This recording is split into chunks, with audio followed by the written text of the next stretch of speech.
Emotional self-control is often noticed before it is understood. It appears calm, measured, reliable, a person who does not react too quickly, someone who stays composed when others fall apart.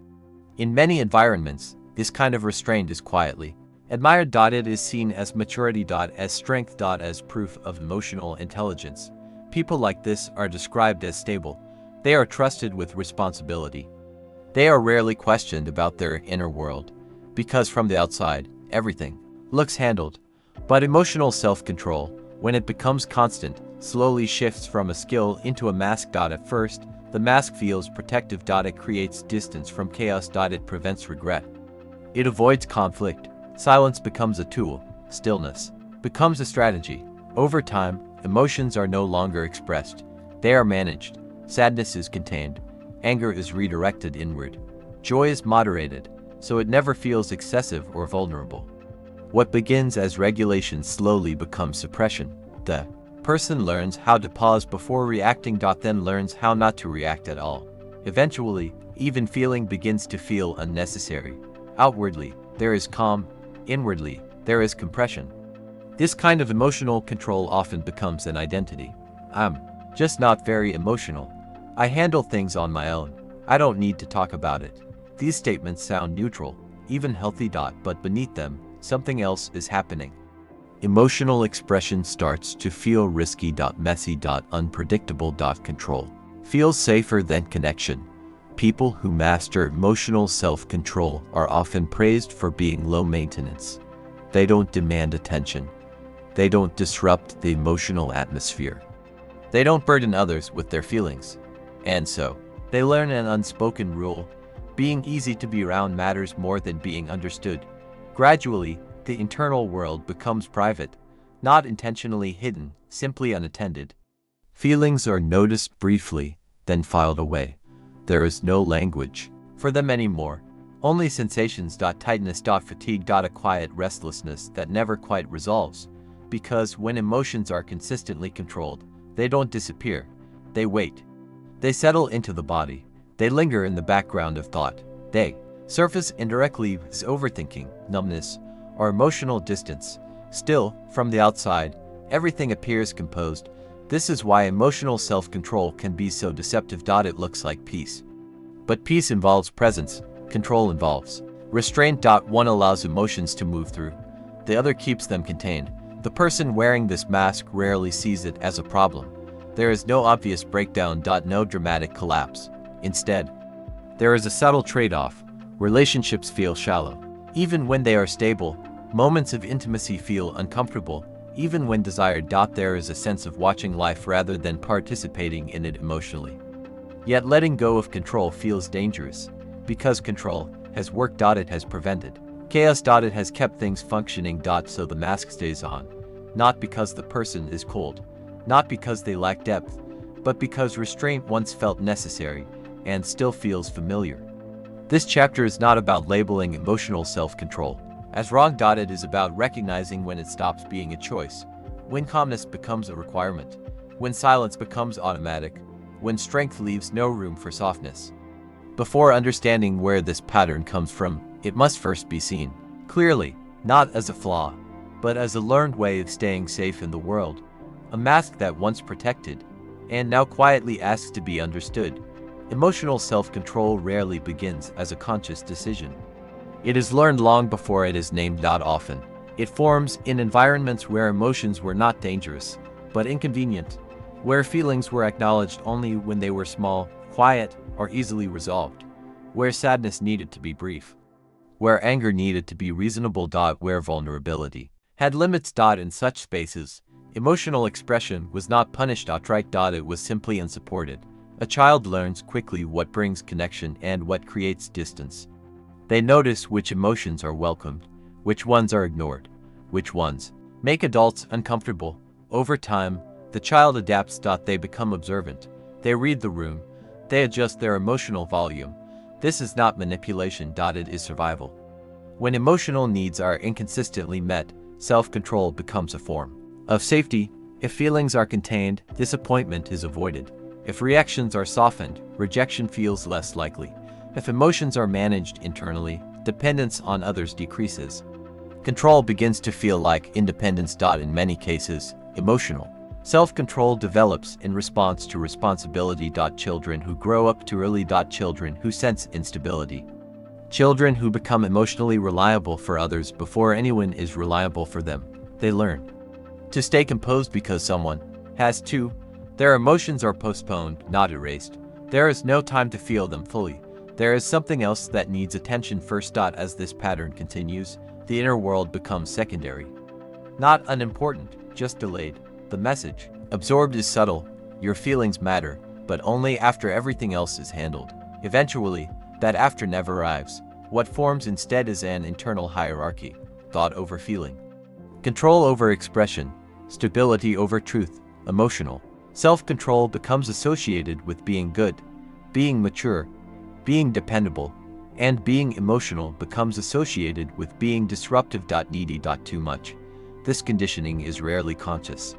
There are no clear memories labeled as turning points, only a gradual narrowing of emotional permission. By adulthood, silence feels natural, not painful, just familiar. Expressing emotion feels unnecessary, even indulgent. Needing reassurance feels uncomfortable. Relying on others feels risky. The person does not think, I shouldn't feel this. They think, I'll handle it. But handling something internally requires constant effort. It means carrying emotional weight alone. It means translating feeling into logic. It means staying ahead of emotional overwhelm at all times. Over time, this effort becomes invisible, even to the person carrying it. There is often pride in this self-sufficiency, a quiet sense of resilience. A belief that emotions are something to be mastered. And in many ways, this belief worked. It protected against chaos. It created stability where none existed before. But protection has a cost. When emotional self-control is rooted in early adaptation, it does not turn off automatically. The nervous system continues to anticipate emotional risk even when safety is present. Connection is filtered through caution. Vulnerability is delayed indefinitely. The past no longer exists consciously, but its patterns remain active. This chapter is not about blame, not about revisiting childhood to find fault. It is about understanding how silence became a language learned slowly, repeatedly, without anyone ever teaching it directly. Emotional self-control was not chosen because emotions were unwanted. It was chosen because being composed felt safer than being seen. And safety, once learned, is difficult to release even when it no longer serves. Emotional self-control is often confused with emotional regulation. They appear similar on the surface. Both involve restraint, both involve awareness, but psychologically, they move in opposite directions. Regulation allows emotions to be felt, understood, and released. Suppression asks emotions to stay hidden, even from the self. The mind does not erase what it avoids. It redirects it. When emotions are consistently suppressed, the nervous system remains activated. The body stays alert, waiting for expression that never comes. This creates a quiet tension that feels normal over time. Psychology describes this process as emotional repression, not a deliberate pushing away, but a habitual distancing from inner experience. Thought becomes safer than feeling. The brain learns to intervene early. It analyzes emotion before it can be fully felt. It reframes. It minimizes. This creates the appearance of control, while the emotional system remains unresolved. Neuroscience shows that suppressed emotions continue to activate stress responses. Cortisol remains present, muscles stay slightly contracted, breathing becomes shallow without awareness. Over time, the person may not feel distressed, just tired, not sad, just empty. Not anxious, just mentally busy. This is where emotional numbness begins. Numbness is not the absence of emotion. It is the absence of access. The emotional range narrows. High-intensity feelings fade first: joy, excitement, grief. Then subtler emotions become harder to name. Language disappears before feeling does. Many people living in this state describe themselves as calm, but calm without emotional flow is often dissociation. A mild detachment from inner experience. It does not feel alarming. It feels functional. The mind stays active instead. Overthinking replaces feeling. Analysis replaces presence. This mental Activity serves a purpose. It keeps emotions at a distance. It maintains the illusion of control. But the cost is connection. Emotions are the medium through which humans bond. Without access to them, relationships remain structured but shallow, safe but distant. The person may listen well, offer logic, stay composed during conflict, yet intimacy requires emotional risk, and risk feels incompatible with control, psychologically. This creates an internal split. One part maintains composure, another holds unexpressed emotion. The longer this split remains, the more effort it takes to maintain. Eventually, control begins to feel heavy. There is an underlying sense of constriction, a feeling of being emotionally contained rather than emotionally alive. This is not weakness. It is the consequence of a system working too well for too long. Emotional self-control developed to prevent overwhelm, but without periodic release. The system never resets. The mind continues to scan for emotional threat, even in moments of safety, even in moments of connection. The person may crave closeness, yet feel uncomfortable when it arrives. They may desire depth, yet instinctively pull back when emotions surface. This contradiction creates quiet inner conflict. The desire to be known exists. So does the fear of losing control. Psychology does not frame this as a flaw. It frames it as adaptation without completion. The body learned how to contain emotion. It never learned how to let it move through safely. Understanding this shifts the narrative. Control is not the enemy, but rigidity is. When emotional self-control becomes the default response to all feeling, it prevents integration. It keeps the system locked in management mode. This chapter is not about diagnosing. It is about naming the invisible cost of silence, the unseen weight of always holding it together. And recognizing that what feels like strength may actually be unfinished emotional work, patiently waiting for permission. There is rarely a dramatic moment when emotional self-control collapses. No clear breaking point. No visible crisis. Instead, something subtle begins to shift. Control starts to feel heavy. The effort required to remain composed becomes noticeable. What once felt natural now feels maintained. Often, the first sign is emotional fatigue, not exhaustion from doing too much, but from holding too much inside. A tiredness that sleep does not resolve, a weariness that sits quietly beneath daily life. Relationships may still function, but something feels absent. Conversations stay polite. Connection feels distant. Being understood feels rare, even among familiar people. This is when the question appears, not loudly, but persistently. What am I protecting myself from now? The realization does not arrive as insight. It arrives as discomfort. Moments of emotional closeness feel overwhelming, not because they are unsafe, but because the system is unused to openness. Vulnerability feels foreign. Unstructured emotion feels destabilizing, yet the desire for connection does not disappear. It becomes quieter, more private. There is a longing to be seen without explaining, to be held emotionally without needing to justify feeling. To exist without constant self-regulation. This is the turning point, not when control is rejected, but when it is questioned, psychologically. This is where integration begins. Integration does not ask for emotional collapse. It does not demand exposure. It invites flexibility.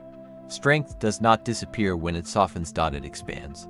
The nervous system slowly learns that not all emotions require management. Some require presence, some require allowance. This shift happens gently. In small moments, a feeling is noticed and not immediately analyzed. A reaction is allowed without being corrected. Truth is shared without being perfectly phrased. These moments feel unfamiliar at first. Even uncomfortable. But discomfort is not danger. It is adjustment. The body learns through experience that expression does not lead to loss of control. That being seen does not lead to rejection. That emotional presence can coexist with stability. Control becomes a choice again, not a reflex. This is where emotional self-control transforms into emotional capacity. Capacity holds emotion without suppressing it. It allows intensity without being consumed. It trusts the system to recover.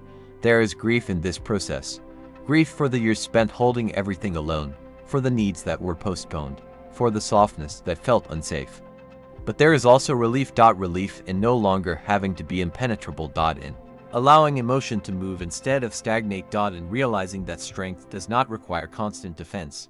The final realization is quiet but profound. Emotional self-control was never the problem. It was the absence of emotional permission.